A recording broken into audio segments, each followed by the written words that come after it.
The morning sun cast long shadows across the ruined cityscape of New Geneva as Sarah Chen adjusted her scope for the third time in 10 minutes. 3 months had passed since the Zephyrian fleet descended from the stars, their sleek silver ships blotting out the sky like metallic storm clouds. 3 months since humanity learned they were not alone in the universe, and that their new neighbors had come not in peace, but with conquest in mind. From her position on the 42nd floor of what used to be the Meridian Banking Tower, Sarah could see the alien patrol moving through the rubble-strewn streets below. The Zephyrians moved in perfect formation, their tall insectoid bodies covered in gleaming exoskeletons that seemed to absorb and redirect light. Their weapons hummed with an energy that made her teeth ache even at this distance. "Overwatch, this is Ghost 7, Sarah whispered into her throat mic. "I have eyes on a patrol of 12 hostiles moving northeast on what used to be 5th Street. The response crackled through her earpiece after a moment of static. "Copy that, Ghost 7. Command wants intel only.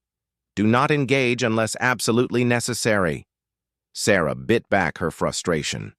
For 3 months, they had been playing defensive, hiding in the ruins of their cities while the aliens systematically dismantled human civilization. The Zephyrians had technology that made human weapons look like slingshots against tanks. Their shields could deflect artillery shells, their armor could withstand direct hits from rocket launchers, and their own weapons could reduce a human to ash in seconds. But Sarah had something the aliens didn't understand. She had patience. The Zephyrian patrol paused at an intersection, their leader raising one of 4 arms to signal a halt. Through her scope, Sarah could see the intricate patterns of their exoskeleton, the way light seemed to bend around their bodies. She had spent weeks studying them, learning their habits, their weaknesses. The aliens thought they understood warfare.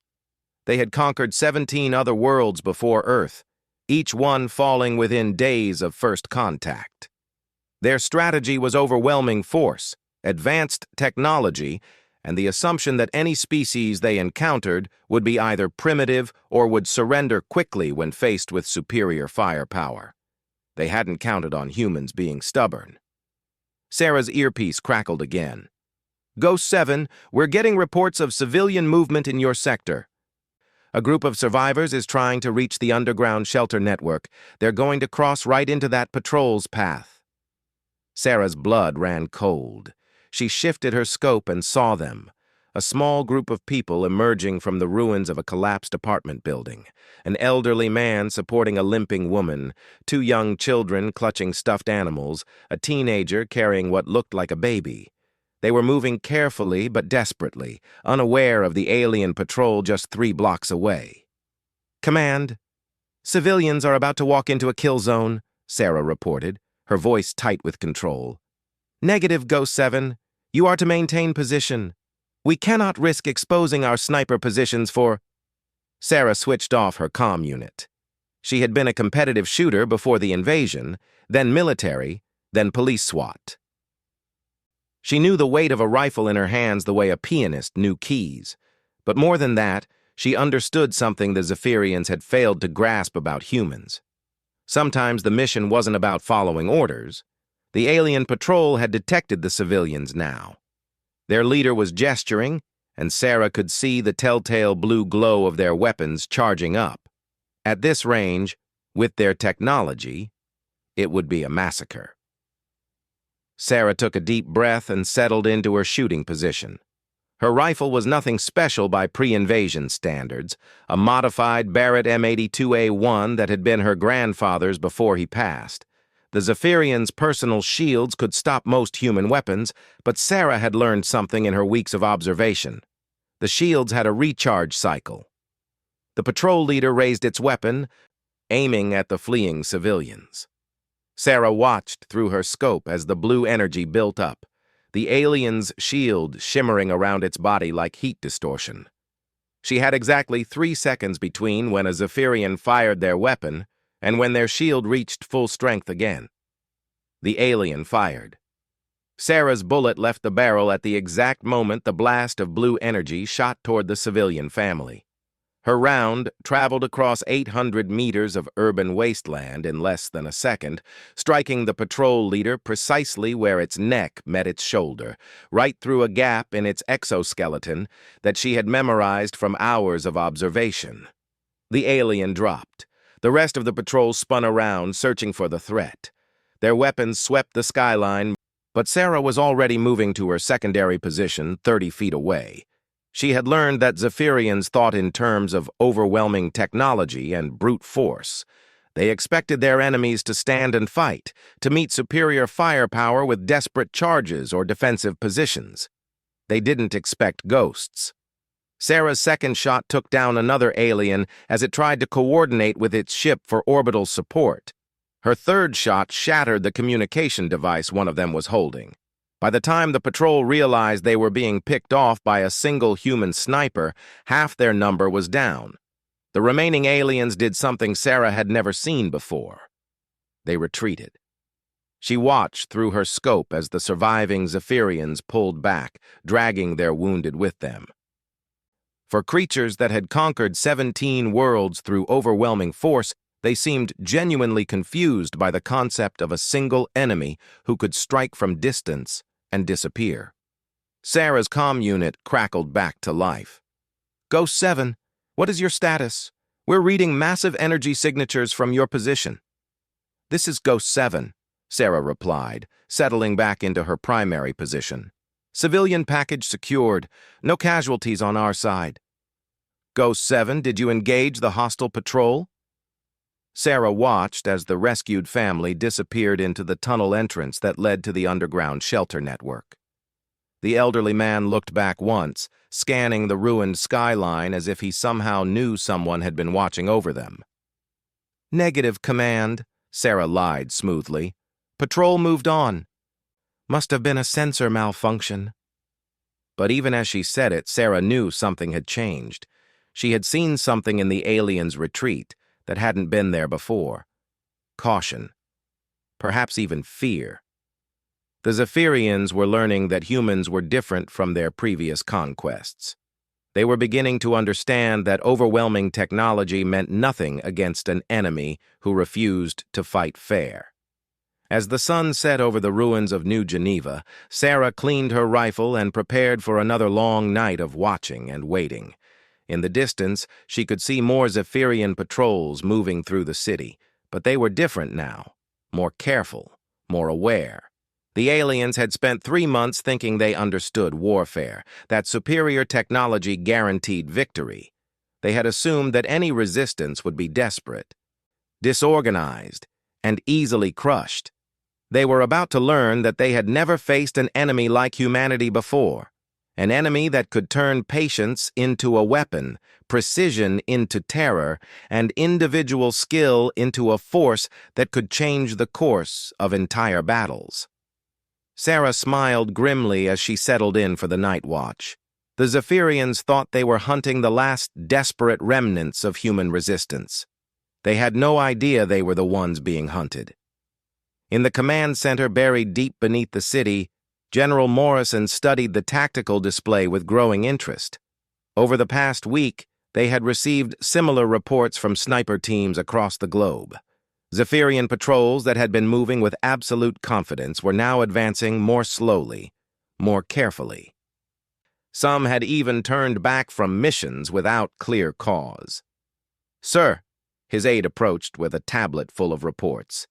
"We're getting confirmation from ghost teams worldwide. The enemy is changing their patrol patterns. They're requesting more orbital support for ground operations that they used to handle independently."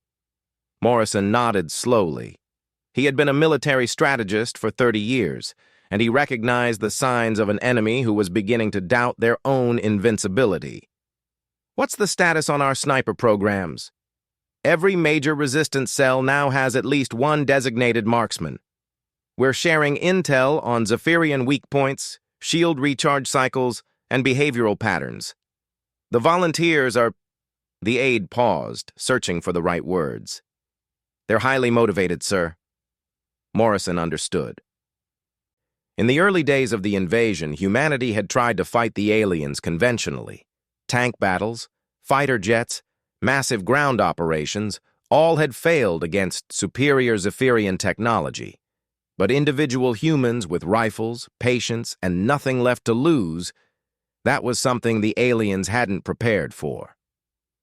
Any word from the diplomatic channels? The Zephyrians are still demanding unconditional surrender. But, sir, their tone has changed. They're taking longer to respond to communications, and their fleet positions have shifted to higher orbits. Morrison permitted himself a small smile. The Zephyrians had conquered 17 worlds using the same strategy. Overwhelming technological superiority, followed by quick submission from demoralized enemies. They had expected Earth to follow the same pattern. Instead, they had encountered snipers. Across the city, Sarah Chen settled deeper into her hide and adjusted her scope one more time. Tomorrow would bring new targets, new opportunities to chip away at the alien occupation. Each shot she fired was more than just tactical success, it was a message. The message was simple. Humans don't give up, humans adapt, and humans remember every slight, every cruelty, every friend lost to alien aggression. The Zephyrians had the superior technology, the orbital bombardment capability, the numerical advantage. But they were learning something about warfare that their previous conquests had never taught them. Sometimes the most dangerous enemy is the one who has already lost everything and refuses to stay down. As Sarah drifted off to sleep in her hide, her rifle within easy reach, she dreamed of clear shots and perfect weather. In the morning, she would wake to begin another day of the war that the aliens thought they had already won. They had no idea how wrong they were.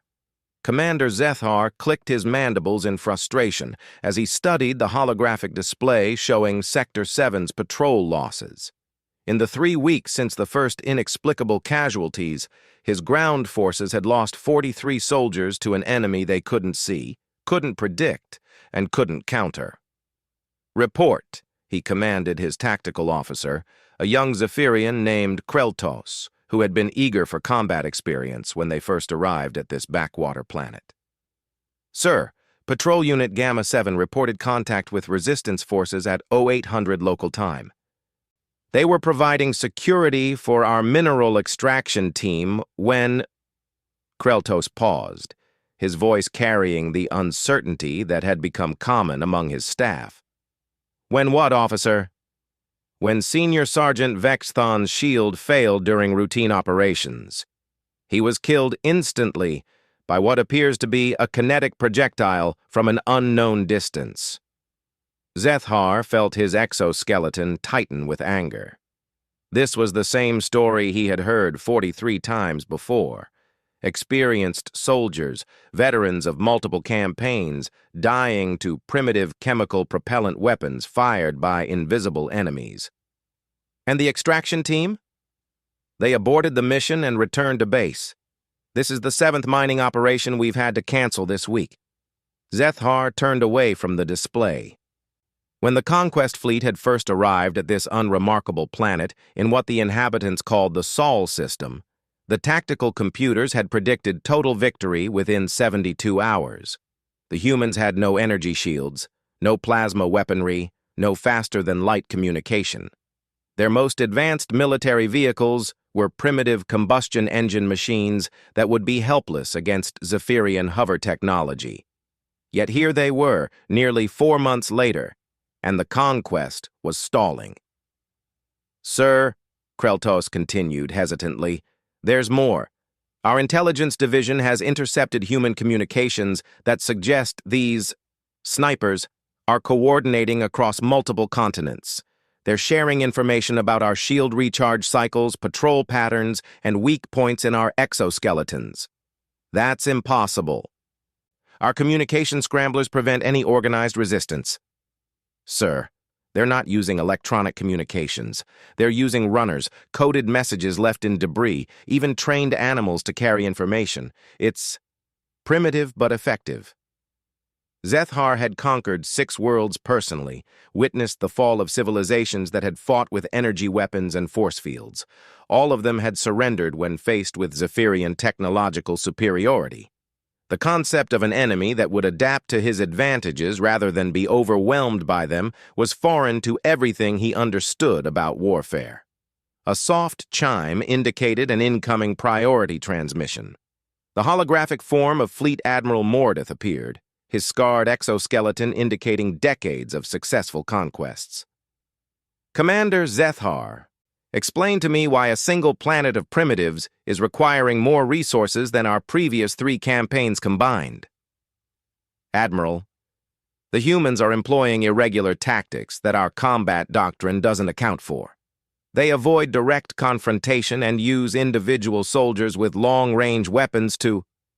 Are you telling me that our entire ground force is being held up by scattered individuals with primitive weapons?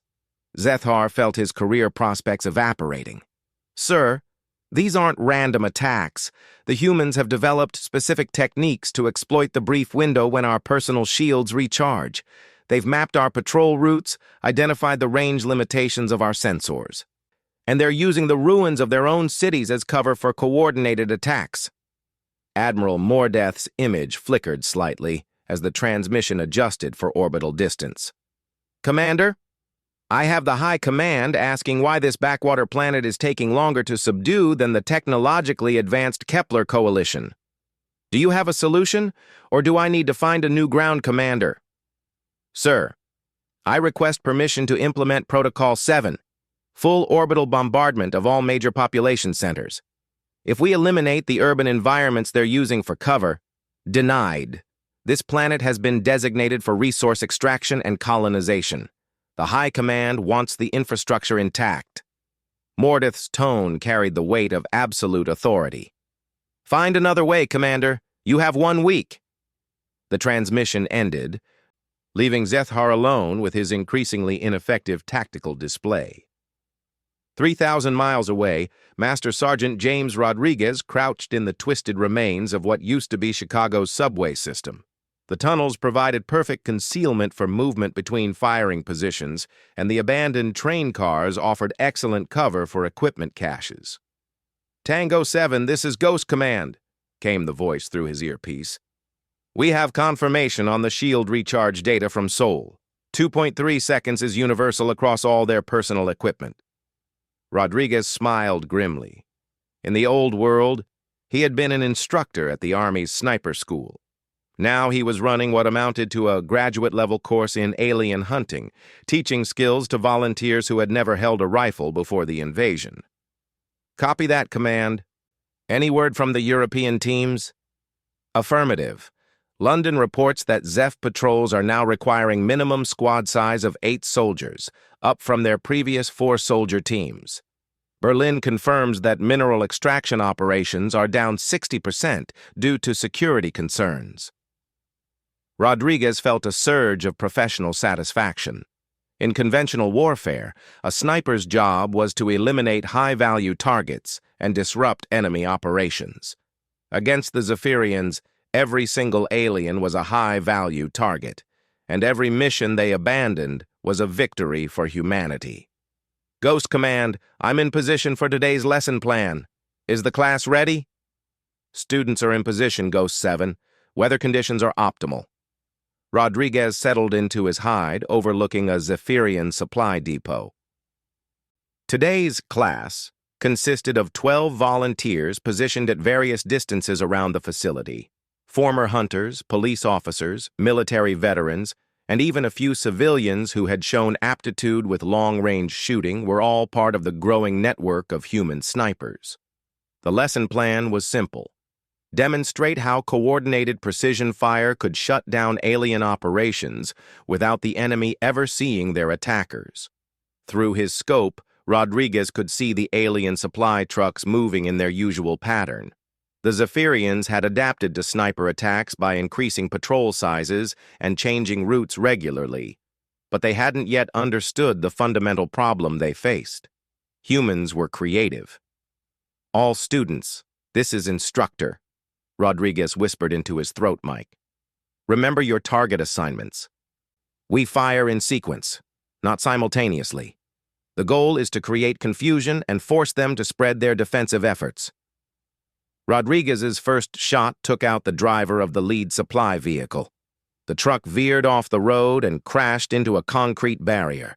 Before the alien guards could react, student positions 2 through 6 opened fire in rapid succession, each targeting the predictable points where Zephyrians would take cover. The aliens responded exactly as expected, diving for defensive positions and calling for air support. But the positions they chose had been pre-ranged by the students, and the air support would take 8 minutes to arrive. Rodriguez had timed it dozens of times. The entire engagement lasted 90 seconds. When the Zephyrian reinforcements arrived, they found 6 dead aliens, 3 destroyed supply trucks, and no sign of the attackers except for brass casings that could have been fired from positions up to a mile away in any direction. "Class dismissed," Rodriguez whispered, already moving toward his extraction route through the subway tunnels. "Same time tomorrow, different location." That evening, Rodriguez met with other sniper instructors in an abandoned bookstore that had become an informal command center. The walls were covered with maps marked with alien patrol routes, defensive positions, and successful engagement zones. "The aliens are adapting," reported Maria Santos, a former Border Patrol agent who now ran training operations in the Southwest.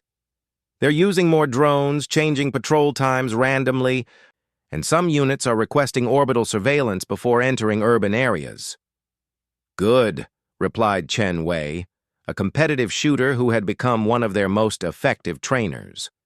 "Fear makes them cautious, and caution slows down their operations." Rodriguez studied the latest intelligence reports.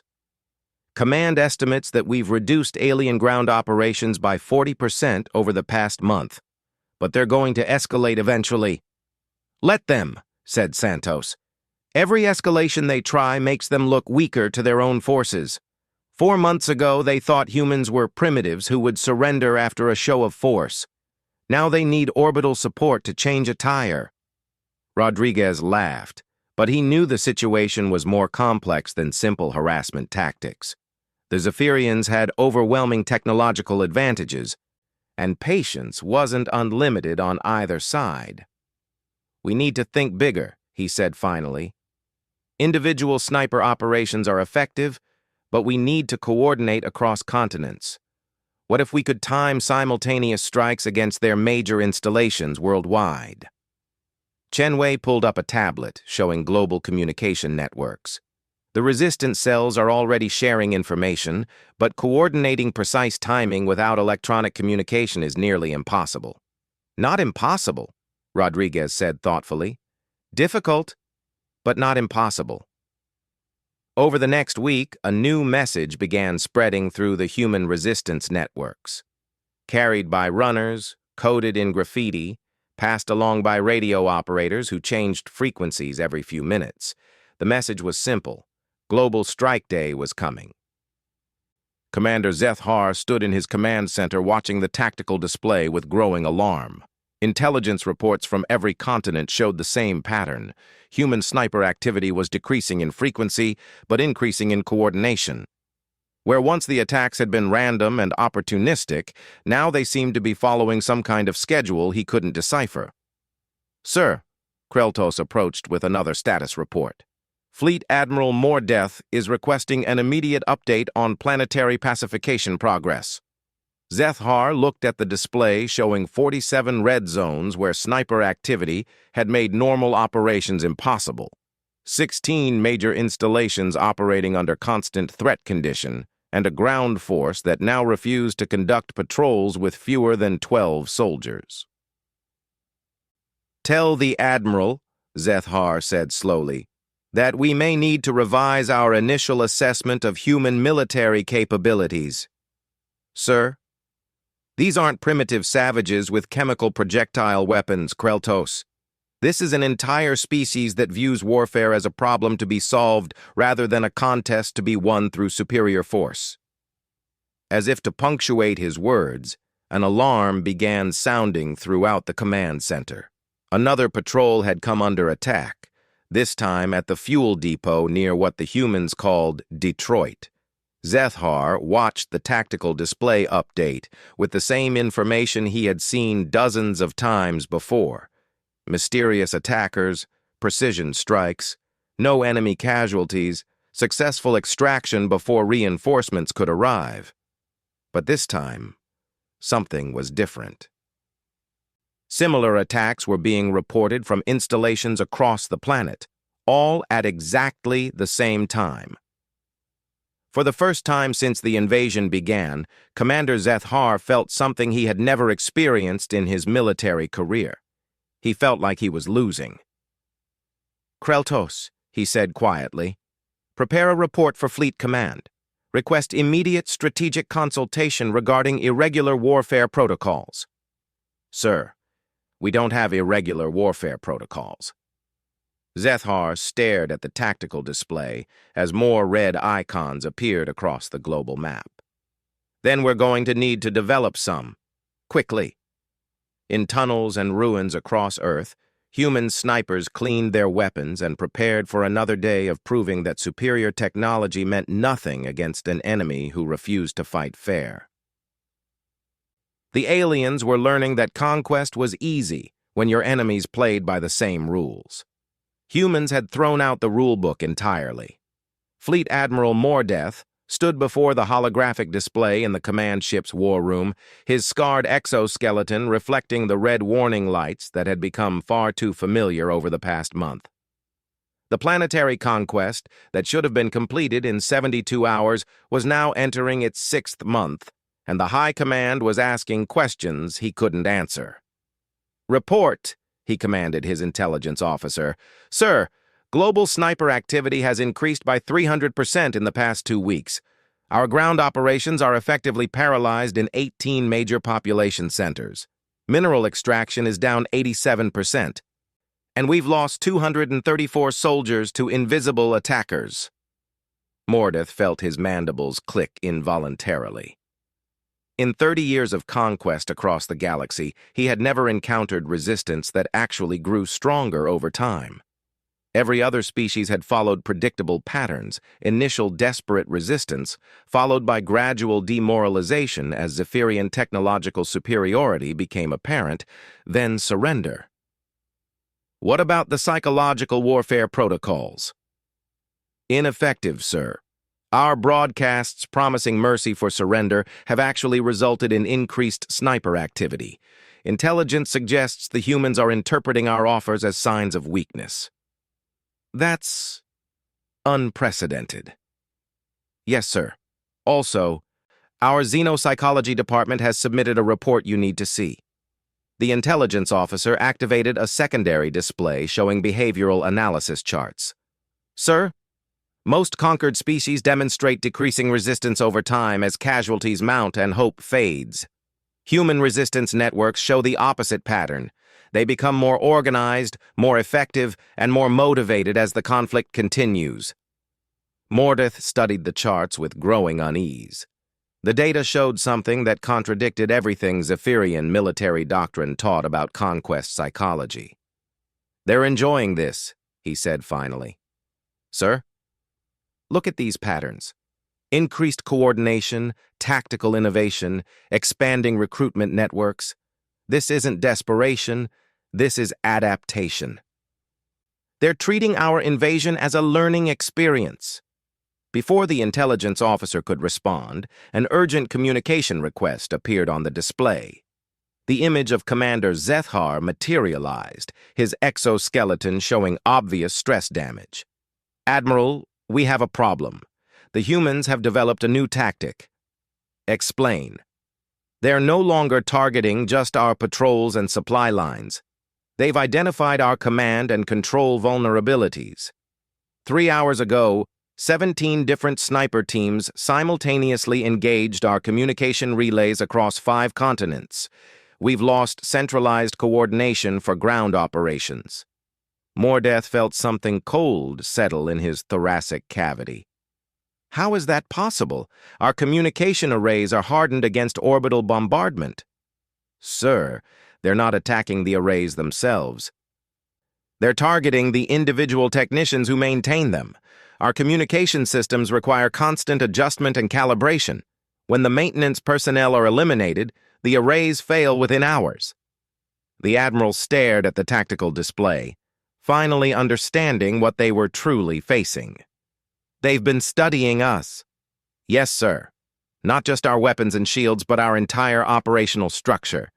They know how many technicians each installation requires. Which personnel are irreplaceable? What happens when specific systems fail?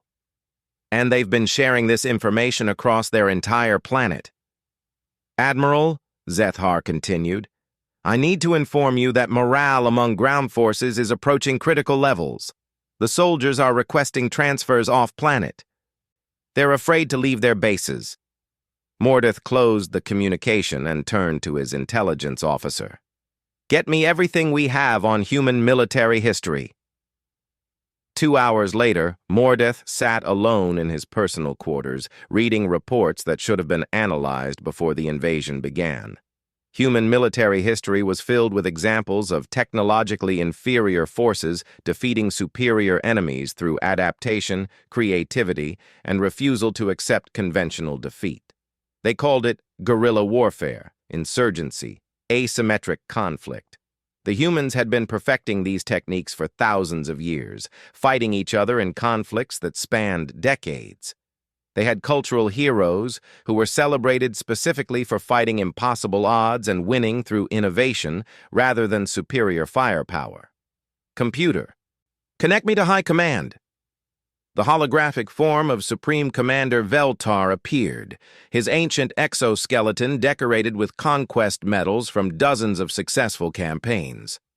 Admiral Mordeth, I trust you have positive news about the Sol system campaign. Sir, I need to recommend immediate strategic reassessment. This species is unlike any we've encountered. Explain. Sir, in every previous conquest, we've faced civilizations that fought us the way they fought each other. With similar weapons, similar tactics, similar strategic thinking. The humans are different. They're not trying to match our technology. They're making our technology irrelevant. Veltar's image flickered as the communication array adjusted for the massive distance between the fleet and Zephyrian home worlds. Are you telling me that a species without energy shields or plasma weapons is defeating the conquest fleet? Sir, they're not defeating us in conventional terms. They're making conquest impossible. Every day we remain here, we lose resources, personnel, and tactical initiative. Our soldiers are afraid, our operations are paralyzed, and the humans are growing stronger. That's unacceptable, Admiral. What are your recommendations? Mordeth took what humans would have recognized as a deep breath. Sir, I recommend we offer terms. The silence that followed lasted nearly a full minute. Admiral, are you suggesting that the Zephyrian Empire negotiate with a primitive species that doesn't even have interstellar flight? Sir, I'm suggesting that we recognize what type of enemy we're facing. These aren't primitives. They're specialists in exactly the kind of warfare we're least equipped to handle. On the surface of Earth, Sarah Chen had moved her base of operations to the ruins of what used to be the Museum of Natural History. The building's damaged dome provided excellent sight lines across the city, while the basement levels offered secure storage for ammunition and equipment.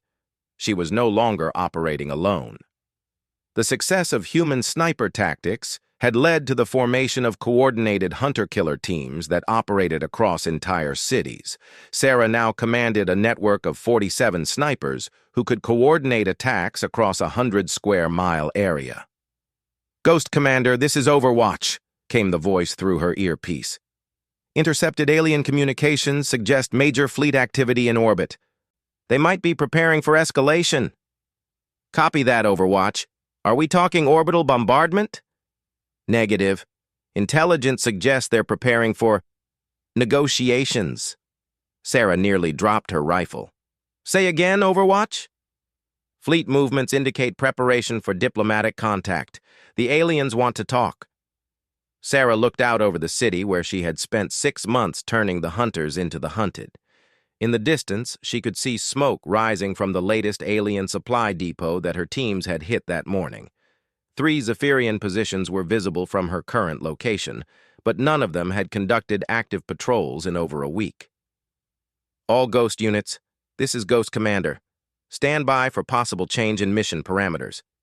But even as she said it, Sarah kept her rifle ready.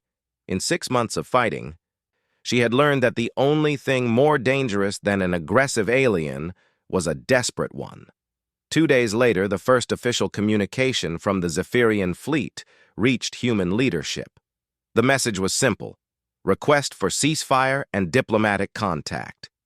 In the underground command center, General Morrison read the alien transmission with a mixture of satisfaction and disbelief. "They want to negotiate a withdrawal timeline," he announced to his staff. "Sir, is this some kind of trick?" Morrison studied the intelligence reports from around the globe. Zephyrian ground forces had essentially stopped offensive operations. Their patrols were limited to defensive positions around major installations, and even those were conducted with overwhelming force protection. "No," he said finally. "This is what defeat looks like when the enemy can't afford to admit they've been defeated." The first diplomatic meeting took place in the ruins of the United Nations building in New York. The symbolism wasn't lost on either side. Humans conducting negotiations in the wreckage of their own civilization, aliens seeking terms from a species they had expected to conquer within days. Fleet Admiral Mordeth materialized as a hologram, unwilling to risk personal contact with the species that had turned invisible warfare into an art form. "We are prepared to discuss terms for Zephyrian withdrawal from your system," he announced without preamble. General Morrison, representing the unified human resistance, leaned back in his chair. "What terms did you have in mind?" "Complete cessation of sniper activity, guarantee of safe passage for our forces during withdrawal, and a mutual non-aggression pact." Morrison smiled. "And in return?" "We will withdraw all military forces from your planet within 60 standard days." "That's not enough." Mordeth's holographic form flickered slightly. "What additional terms do you require?"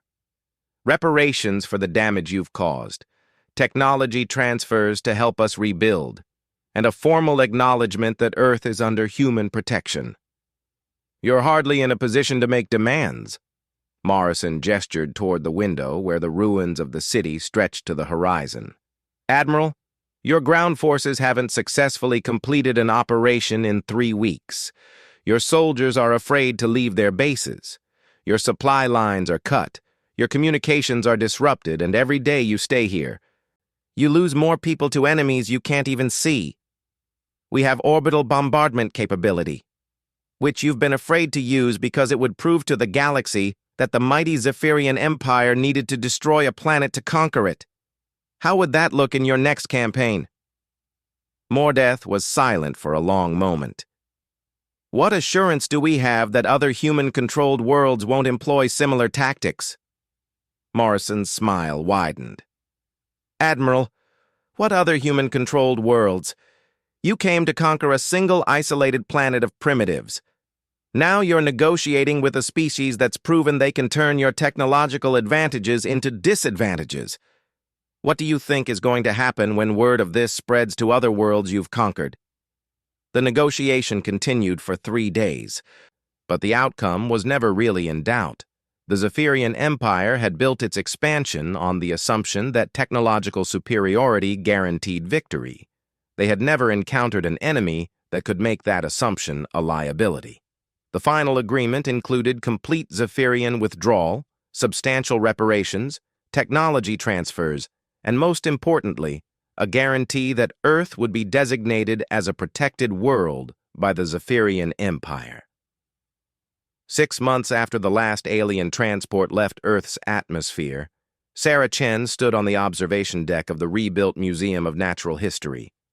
The city below showed signs of rapid reconstruction, aided by alien technology, that humans had been remarkably quick to understand and improve upon. "Ghost Commander, this is Overwatch," came a familiar voice through her earpiece. "Go ahead, Overwatch." "Message from Earth Defense Command. 3 other worlds have requested training in human sniper techniques. Apparently, word has gotten around the galaxy about what happened here." Sarah smiled as she looked out over the city that had once been a battlefield. "Tell them we'll be happy to share what we learned." "Copy that. Also, Commander, we just received intelligence that the Zephyrian Empire has issued new military protocols. They're calling it the Human Doctrine, specific procedures for dealing with species that employ irregular warfare tactics." Sarah laughed. "I suppose that's the best compliment they could give us." As the sun set over New Geneva, Sarah reflected on the lessons of the past year. The aliens had come expecting to fight the same kind of war they had always fought, overwhelming force against desperate defenders. Instead, they had encountered something their vast experience hadn't prepared them for. They had encountered humans who turned warfare into a science, patience into a weapon, and individual skill into a force that could humble an empire. The Zephyrians had learned something that would reshape their entire approach to conquest. Never underestimate a species that had spent thousands of years perfecting the art of making the impossible possible, especially when that species included humans with rifles and the patience to use them.